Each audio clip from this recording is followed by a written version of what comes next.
Assalamualaikum warahmatullahi wabarakatuh. Salam sejahtera bagi kita semua. Sekarang kita ada di kelas Atsiri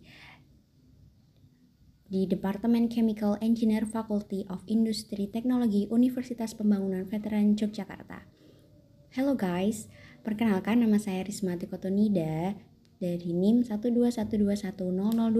Di sini kita ditemani oleh dosen kita yaitu Bapak Heri Septi Kusuma.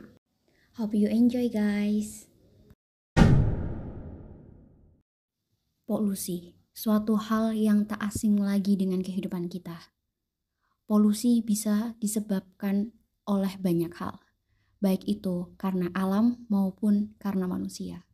Akan tetapi, manusia banyak menyumbang polusi dari penggunaan energi fosil yang semakin meningkat. Perkembangan ekonomi yang pesat terjadi secara global yang mengakibatkan permintaan energi yang meningkat. Akibatnya, polusi yang dihasilkan dari energi fosil semakin banyak dan menyebabkan cadangan bahan bakar pun semakin menipis.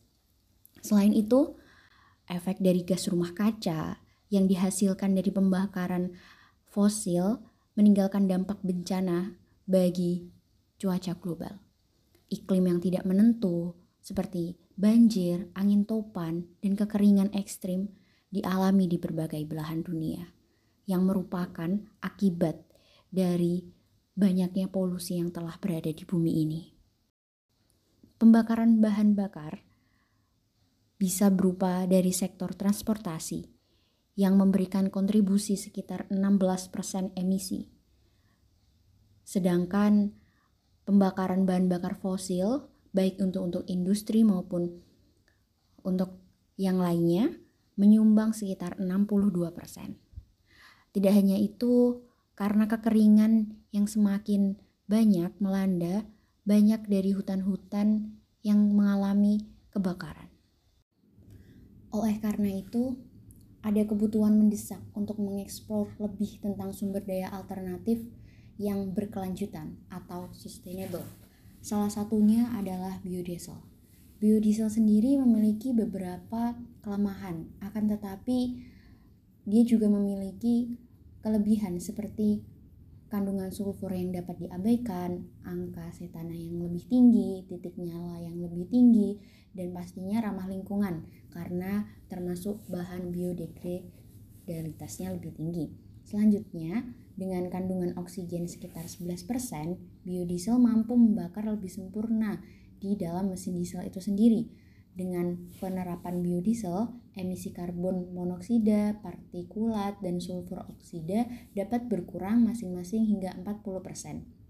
Selain itu, biodiesel dapat dicampur dengan solar pada rasio apapun, tetapi juga bergantung pada kelarutan dari bahan biodiesel yang dihasilkan.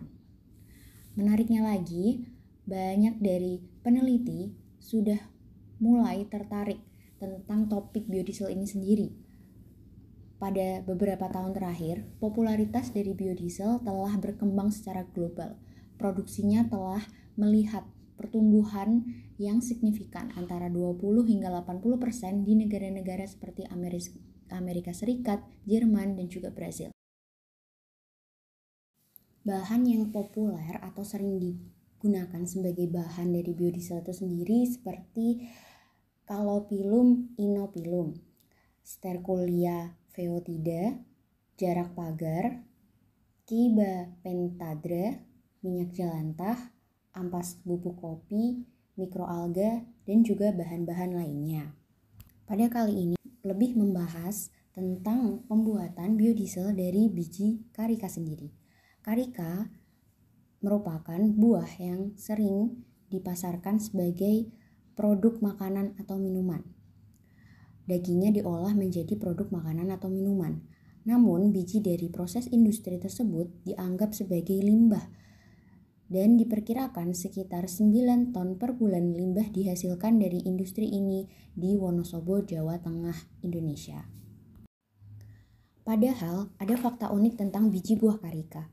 Biji buah karika mengandung minyak dalam jumlah yang berkisar banyak, antara 33,33% hingga 35,33%. lebih banyak dari biji-biji buah lainnya. Jurnal yang dijadikan acuan pada presentasi kali ini memiliki judul Optimization of Ultrasound Assist Oil Extract from Carica candamarcensis, a protein oleaginous tropical seed oil for biodiesel production. Sebenarnya ada beberapa cara untuk mengekstraksi minyak dari tanaman. Bisa menggunakan metode seperti tekanan mekanis, enzimatik, dan ekstraksi pelarut. Namun demikian, pada jurnal ini menggunakan teknologi ultrasound assist extraction.